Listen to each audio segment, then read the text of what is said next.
Thanks for tuning in today. Welcome to the ActiveState Podcast, episode 6, where we'll be talking about the Wall Street FinTech perspective of open source. Maybe I'll start by introducing myself, and then I'll let Pablo introduce himself as well. My name's Darya Niknamian. I am the Senior Product Marketing Manager here at ActiveState, and I've worked in the FinTech space prior to ActiveState for about 5 years. So excited to draw on my experiences. And I'll pass it on to you, Pablo. All right. I'm Pablo Bleck. Here at ActiveState, team lead for tools and infrastructure. So mostly DevOps. I'd say I have about 14 years directly in investment banking at Wall Street and many other experiences in the financial sector. Awesome. So you're going to be a great person to talk to about Wall Street and FinTech today. So yeah, I think we wanted to kind of kick off the podcast by talking about the challenges faced when you're in a large organization in Wall Street or any large FinTech institution when it comes to managing open source software securely. So I think there's a lot to unpack there. So maybe we can kick things off by focusing on what the burdens are for people within the FinTech space first. And Pablo, maybe you want to take a first stab at that? Sure.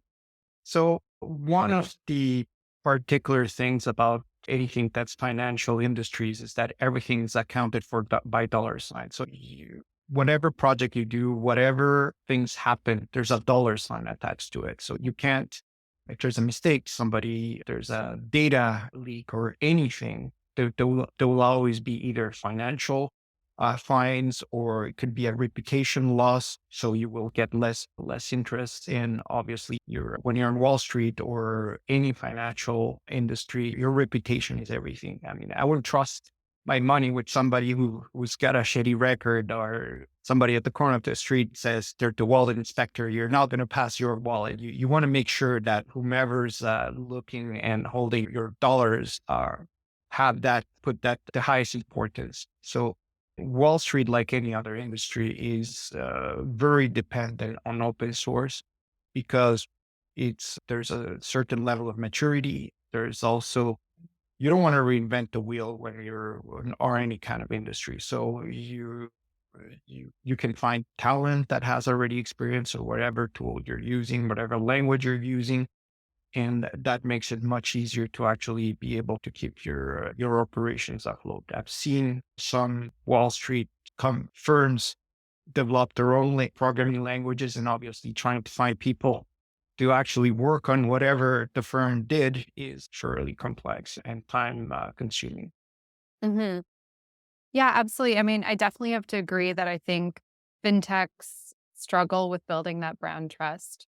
I think whenever you give your personal data over, you think twice about it. So I do think trust is a huge factor that FinTechs or people on Wall Street generally that have to think about.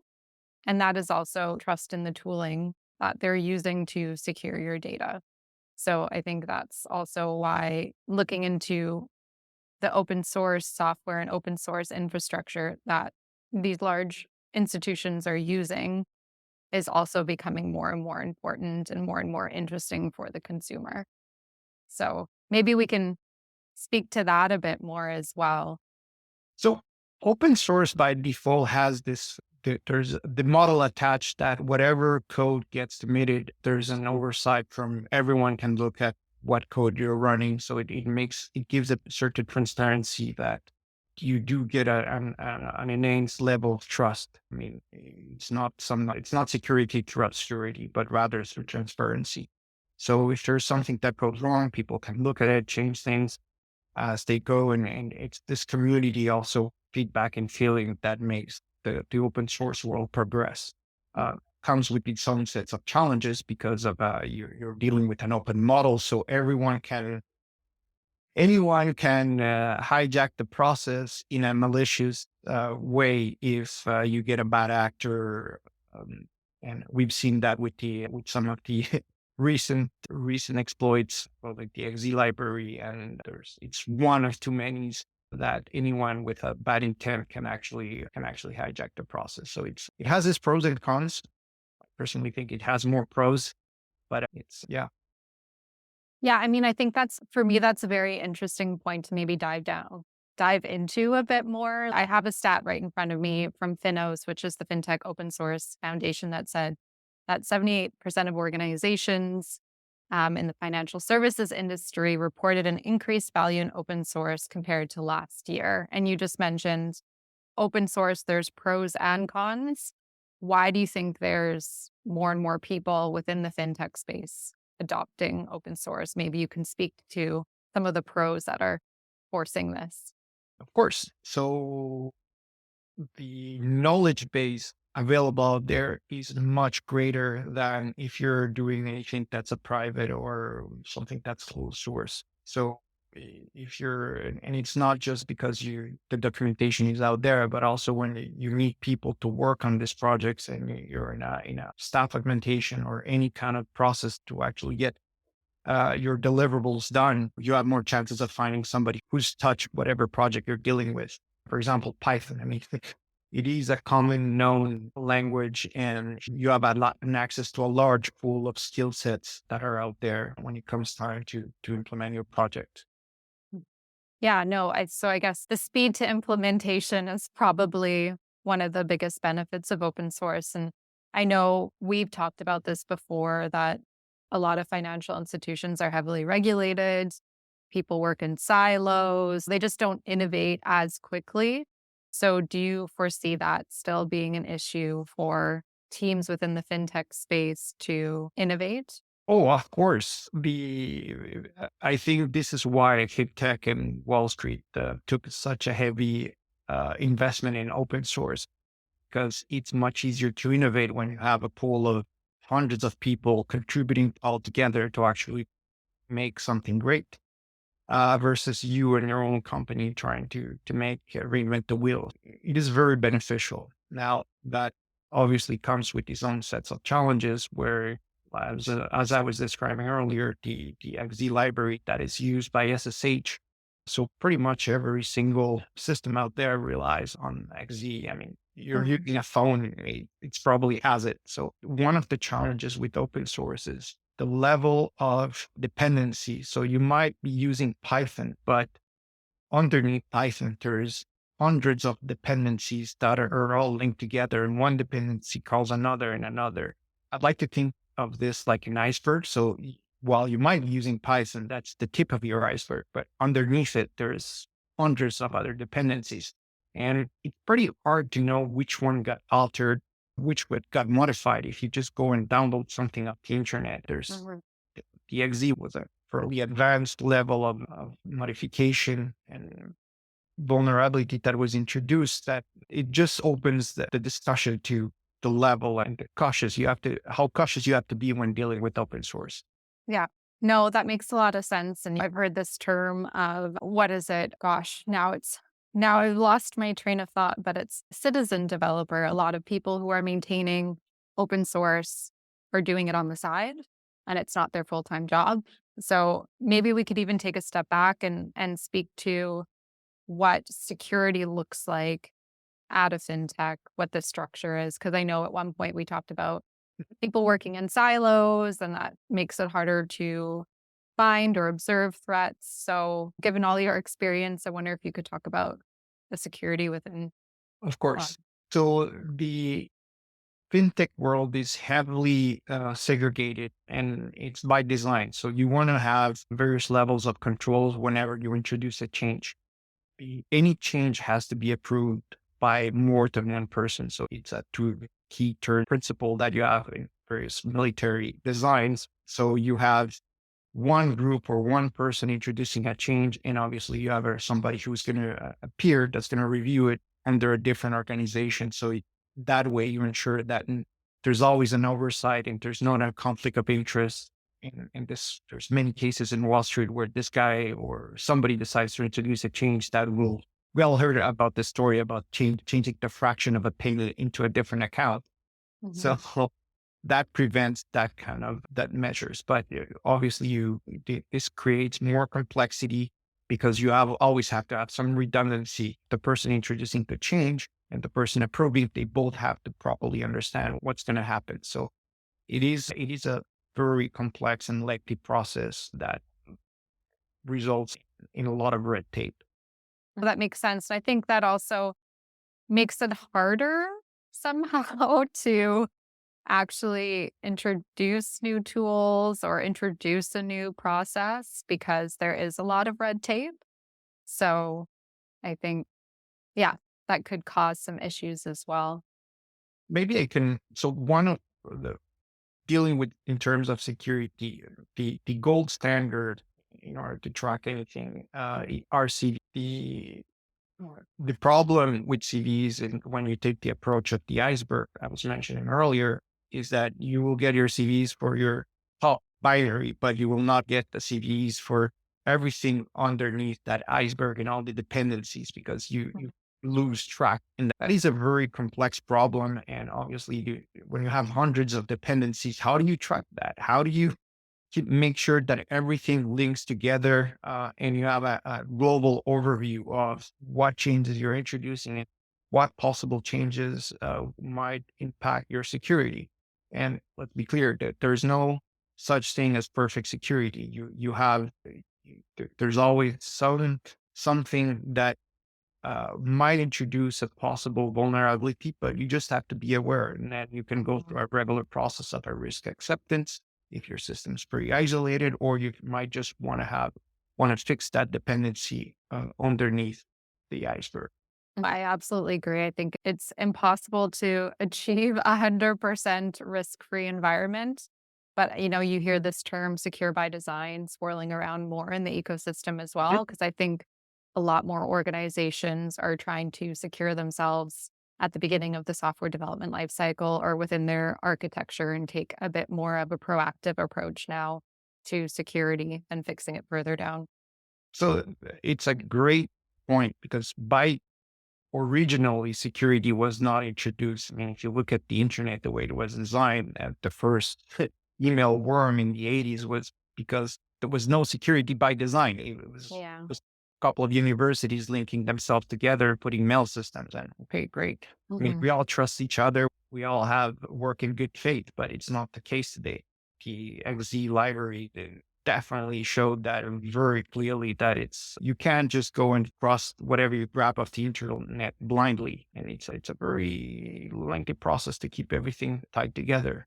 When you said that too, right? There's a lot more bad actors now, which obviously is terrible. But, I think there's more and more tools on the market to support people. And also there's a lot more regulations coming down from top down with the Cyber Resiliency Act in the EU. And now the White House pushing for anyone that works with the government to have S-bombs to show where their software is coming from. So I do think there's a lot more regulation and compliance coming in to kind of force different organizations to take security a bit more seriously. So I don't know, perhaps we can also talk a bit about what ActiveState does and Mhm. how we focus on security or software supply chain security. Sure. So the idea of the iceberg, or what do we do in terms of open source, is that we can provide a global view of your whole iceberg, not just the 10% of the top of the water. So we can custom build development environment. Let's take Python, for example, and Mm. all libraries that are under the water. And you can select manually which libraries you want and do a risk acceptance depending on the CVEs, on the severity, on anything that's underneath. And Mhm. you can customly build your own Python environment and use that in that environment. So, and obviously there's traceability. You get your SBOM with licenses, with the provenance, and everything is off an immutable. We build from an immutable storage. So whatever code we get, we store it. And there's obviously some bad actor can't just come and try to modify it because it is on an immutable system. And maybe too, I mean, could you talk about the difference between ActiveState and maybe an AppSec tool? Because AppSec tools, of course, catch CVEs, but ActiveState does a lot more than that. Yeah. So you can, if you scan a binary, you get usually it's the tip of your iceberg. You will not go down under the water, and that's a lack of. You will not get the full perspective, and it's not that the tool is not a good tool. It's just that the complexity is tremendous. You can't keeping the links and everything that goes under the iceberg is huge.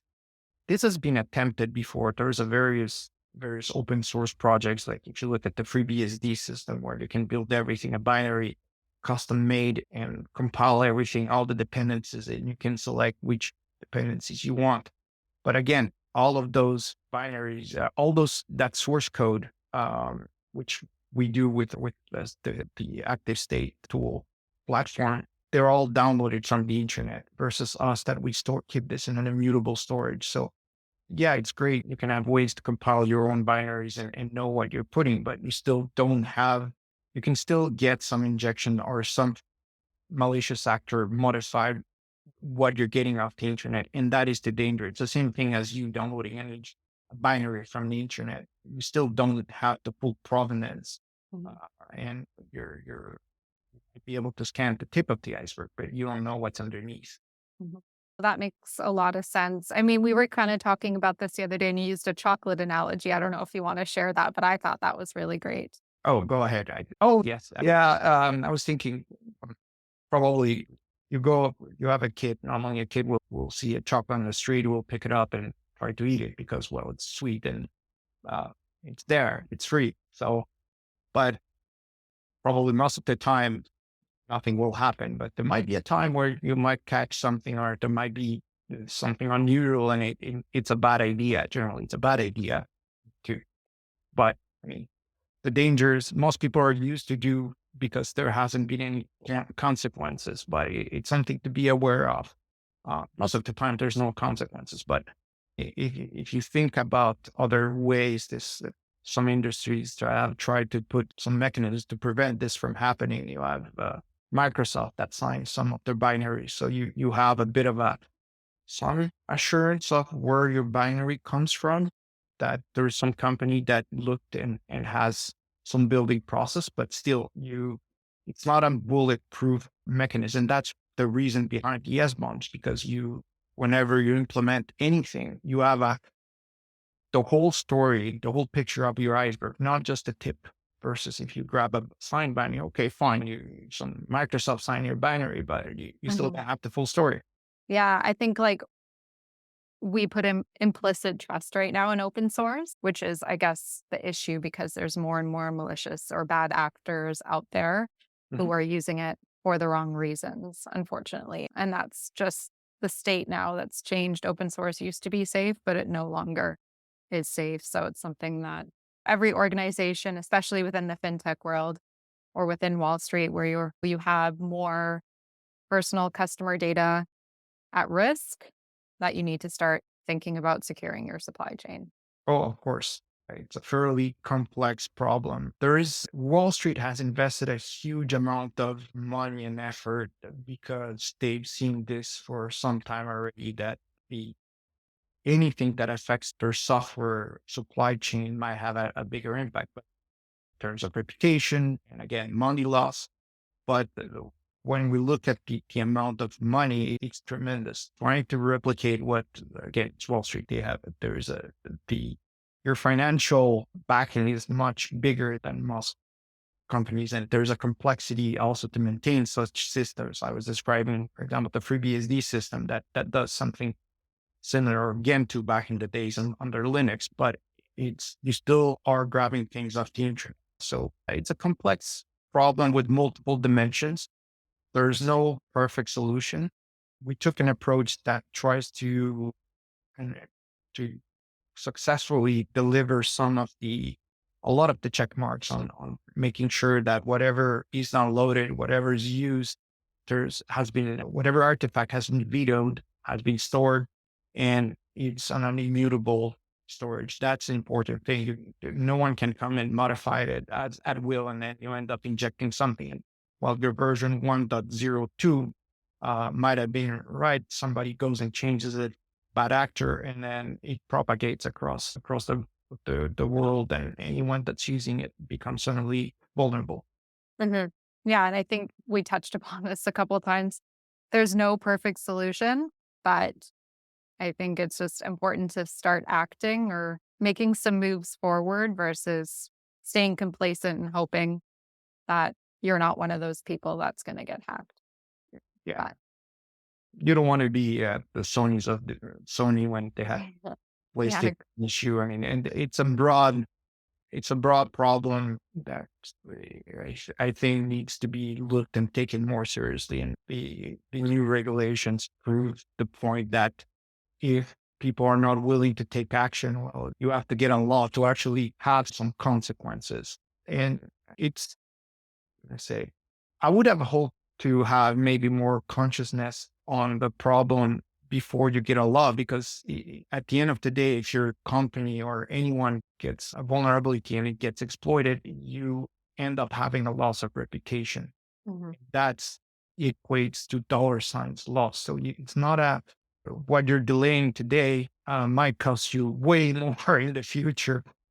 So the idea of, oh, that's future me problem, that it just doesn't cut it. Now, hey, you have a lot that tells you to do it, but I think it's by design, we should be taking it at this more in a serious and aggressive manner than just being passive about it. Absolutely. I think this is a future me problem. I love that because I think it's so preventative, right? And so that's something to keep in mind. I do think we're running out of time. So maybe I'll go ahead and wrap this up. If anyone All right. has any questions for us, feel free to reach out. And yeah, thank you so much for chatting with me. And thanks to everyone for taking the time to listen and learn more about Active State and yeah, open source security within the fintech and Wall Street space. Thank you.